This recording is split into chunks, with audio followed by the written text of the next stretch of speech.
अब एक एक लाइन का ये नोट्स है, आप बनाते चलो और उसको लर्न करते चलो, ठीक है। जैसे पहला है, बालक के विकास की प्रक्रिया कब शुरू होती है। तो बालक के विकास की प्रक्रिया बच्चों जन्म से पूर्व ही शुरू हो जाती है। विकास की प्रक्रिया ऐसी होती है जो जीवन पर्यंत चलती रहती है। समान रूप से विकास की कितनी अवस्थाएं होती हैं, तो बच्चों समान रूप से विकास की 5 अवस्थाएं होती हैं। वातावरण में सब वाह्य तत्व आ जाते हैं जिन्होंने व्यक्ति को जीवन आरंभ करने के समय से प्रभावित किया था। यह परिभाषा किसकी है, वुडवर्थ की है। वुडवर्थ ने कहा था कि वातावरण में सब वाह्य तत्व आ जाते हैं जिन्होंने व्यक्ति को जीवन आरंभ करने के समय से प्रभावित किया था। ठीक। वंशानुक्रम व्यक्ति की जन्मजात विशेषताओं का पूर्ण योग है। ये किसने कहा है, वीएन झा ने कहा है। वीएन झा ने कहा, क्या कहा है कि वंशानुक्रम व्यक्ति की जन्मजात विशेषताओं का पूर्ण योग है। ठीक। आगे बढ़ते हैं। वंशानुक्रम के निर्धारक कौन होते हैं, तो बच्चों जीन्स होते हैं। आपको पता ही है कि हेरिडिटी जो कैरेक्टर्स आपको देखने को मिलते हैं वो जीन्स के थ्रू ही देखने को मिलते हैं। कौन सी विशेषता विकास पर लागू नहीं होती है, तो बच्चों विकास को स्पष्ट इकाइयों में मापा जा सकता है। शैशव काल का नियत समय क्या होता है, अगर आपसे पूछा जाता है तो आप बताओ कि जन्म से लेकर 5 से 6 वर्ष तक का समय जो होता है वो कौन सा समय होता है, शैशव काल अवस्था होती है, यानी कि शिशु वाली अवस्था होती है। बालक की तीव्र बुद्धि का विकास पर क्या प्रभाव पड़ता है, बालक की तीव्र बुद्धि का विकास पर क्या प्रभाव पड़ता है, तो बच्चों विकास जो होती है वो सामान्य से तीव्र हो जाती है। यानी कि अगर तीव्र बुद्धि पड़ेगी विकास पर तो विकास जो से सामान्य हो रहा है तो वो तेजी से होने लगता है। ठीक। विकास एक प्रक्रिया है, तो विकास एक निरंतर प्रक्रिया है, न रुकने वाली प्रक्रिया, लगातार होती रहती है। ठीक। बाल्यावस्था में मस्तिष्क का विकास हो जाता है, कितना हो जाता है, 90% विकास हो जाता है। अंतर्दर्शन विधि में बल दिया जाता है। अंतर्दर्शन विधि में किस पर बल दिया जाता है, यानी कि सेल्फ स्टडी पर, स्वयं के अध्ययन पर दिया जाता है। बालक को आनंददायक सरल कहानियों द्वारा नैतिक शिक्षा प्रदान करनी चाहिए। ये किसका कथन है, कोलसेनी का कथन है। कोलसेनी ने कहा है कि बालक को आनंददायक सरल कहानियों द्वारा मॉरल एजुकेशन दिया जाना चाहिए। जब आप मॉरल एजुकेशन कोई टीचर देगा बालक को तो तभी तो वो अच्छा नागरिक बनेगा और विकास के पथ पर अग्रसर होगा।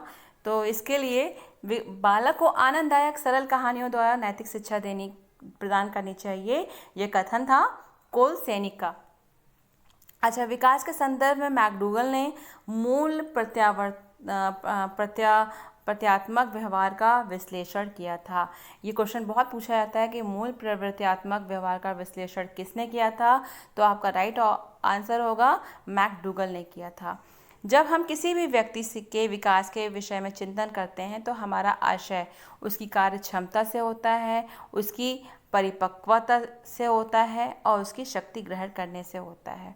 ठीक है। जब भी हम किसी के बारे में बात कर रहे हैं कि वो विकास कर रहा है, वृद्धि कर रहा है, तो वृद्धि और विकास से ये मतलब नहीं है कि वो लंबाई में ग्रोथ कर रहा है या एज में ग्रो कर रहा है। हमें उसके विकास से क्या मतलब है, उसकी कार्य क्षमता में विकास हो रहा है, उसकी परिपक्वता में विकास हो रहा है, उस जो चीज़ें वो विकास कर रहा है उसको ग्रहण भी कर रहा है, शक्ति ग्रहण करने में हो रहा है। ठीक। तो सब चीज़ों का ध्यान देना पड़ता है। संवेगात्मक विकास में किस अवस्था में तीव्र परिवर्तन होता है, तो ये आपको पता ही है कि किशोरावस्था में जो है वो तेज़ी से परिवर्तन होता है, इमोशनली, फिजिकली और हर तरीके से बच्चा जो है वो सोशली अपने आप को विकसित करने लगता है। तो वृद्धि और विकास क्या है, एक दूसरे के पूरक हैं, एक दूसरे के कॉम्प्लीमेंट्री हैं। चारित्रिक विकास का प्रतीक क्या होता है, उत्तेजना। विकासात्मक पद्धति को और क्या कहते हैं, उत्पत्ति मूलक विधि कहते हैं। विकासात्मक पद्धति को क्या कहते हैं, उत्पत्ति मूलक विधि कहते हैं। बच्चों, मानसिक विकास के लिए अध्यापक का कार्य है। अध्यापक का क्या कार्य है, देखिए, बालकों को सीखने के पूरे अवसर प्रदान करें, छात्र छात्राओं के शारीरिक स्वास्थ्य की ओर पूरा ध्यान दें, व्यक्तिगत भेदों की ओर ध्यान देते हुए उनके लिए समुचित वातावरण की व्यवस्था करें। अगर किसी भी बालक का मानसिक विकास करना है तो एक अध्यापक को चाहिए कि वो बालक को सीखने के बहुत सारे अवसर प्रदान करें। कैसे वो पूरी व्यवस्था दें उनको सीखने के लिए, और उनकी शारीरिक स्वास्थ्य पर भी ध्यान दें, खाने पीने पर भी उनके ध्यान दें, और व्यक्तिगत भेद की ओर ध्यान देते हुए उनके लिए समुचित वातावरण की व्यवस्था करें जिससे उस बच्चे का मानसिक विकास हो सके। अच्छा, वॉटसन ने नवजात शिशुओं में मुख्य रूप से किन संवेगों की बात कही है? वॉटसन ने नवजात शिशु में मुख्य रूप से किन संवेगों की बात कही है? तो उन्होंने भय, क्रोध और स्नेह के बारे में कहा है। भय, क्रोध और स्नेह। किशोरावस्था की मुख्य समस्याएं क्या होती हैं? बच्चों, किशोरावस्था की मुख्य समस्याएं तो शारीरिक विकास की समस्याएं हैं, शारीरिक विकास की समस्याएं और समायोजन की समस्याएं, काम और संवेगात्मक की समस्याएं। ठीक। शैशवावस्था कब से माना गया है? जन्म से 6 या 7 साल तक माना गया है। शिशु का विकास प्रारंभ हो जाता है कब से? गर्भकाल से। बाल्यावस्था के लिए पर्याप्त नींद होती है कितनी? 8 घंटे की। मतलब 8 घंटे की नींद जो है वो बाल्यावस्था के लिए पर्याप्त मानी जाती है।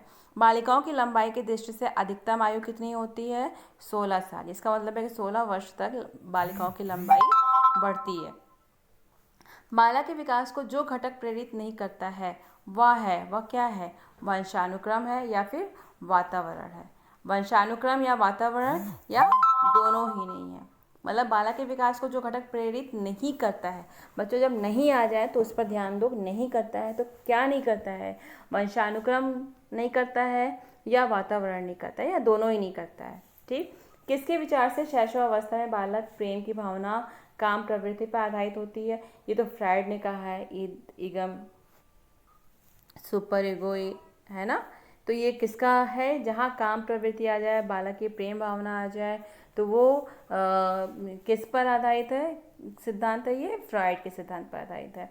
रॉस ने विकास क्रम के अंतर्गत किशोरावस्था का काल निर्धारित किया है। कौन सा काल, कौन सा समय निर्धारित किया? 12 से 18 वर्ष तक निर्धारित किया है। रॉस ने कहा है कि बालक का विकास जो है वो किशोरावस्था का जो काल होता है 12 साल से लेकर 18 साल तक उसका विकास होता है। किशोरावस्था की प्रमुख विशेषता नहीं है, क्या नहीं है? मानसिक विकास नहीं है। ठीक। बालकों के विकास की किस अवस्था सबसे कठिन अवस्था मानी जाती है? कठिन काल बच्चों इसलिए किशोरावस्था को मानी जाती है क्योंकि इस समय जो है वो मानसिक रूप से और शारीरिक रूप से बहुत सारे परिवर्तन होते रहते हैं, तो ये सबसे कठिन काल माना जाता है। उत्तर बाल्यकाल का समय कब होता है? 6 से 12 वर्ष होता है। बाल्यावस्था की प्रमुख विशेषता नहीं है अंतर्मुखी व्यक्तित्व। बच्चों, व्यक्तित्व 3 प्रकार का होता है, आपको पता ही है, अंतर्मुखी, बहिर्मुखी और उभयमुखी। तो बाल्यावस्था की प्रमुख विशेषता नहीं मानी गई है। क्या नहीं मानी गई है? अंतर्मुखी व्यक्तित्व नहीं मानी गई है। संवेगात्मक विकास में किस अवस्था में तीव्र परिवर्तन होता है? ये मैंने आपको पहले ही बताया था, किशोरावस्था में तीव्र परिवर्तन होता है। और विकासवाद के समर्थक कौन कौन थे? डीके बुश थे, गॉल्टन थे और डार्विन थे। विकास का तात्पर्य क्या है? विकास से क्या मतलब है? वह प्रक्रिया जिसमें बालक परिपक्वता की ओर बढ़ता है, यानी कि बालक मैच्योर होता रहता है। तो इस स्टेज को हम क्या कहते हैं? विकास कहते हैं। एज ऑफ प्यूबर्टी कहलाता है पूर्ण किशोरावस्था। जब किशोरावस्था पूर्ण हो जाती है तो उस एज को हम कहते हैं एज ऑफ प्यूबर्टी। व्यक्ति के स्वाभाविक विकास को क्या कहते हैं? अभिवृद्धि कहते हैं। बालक के विकास की प्रक्रिया एवं विकास की शुरुआत कब होती है? जन्म से पूर्व हो जाती है। ठीक। विकास के परिणाम स्वरूप व्यक्ति में नवीन विशेषताएं होती हैं और नवीन योग्यताएं प्रकट होती हैं। ये किसने कहा है? ये हरलॉक ने कहा है। हरलॉक ने कहा था विकास के परिणाम स्वरूप व्यक्ति में नई नई विशेषताएं देखने को मिलती हैं, नई नई योग्यताएं देखने को मिलती हैं। ये कथन था हरलॉक का। बच्चों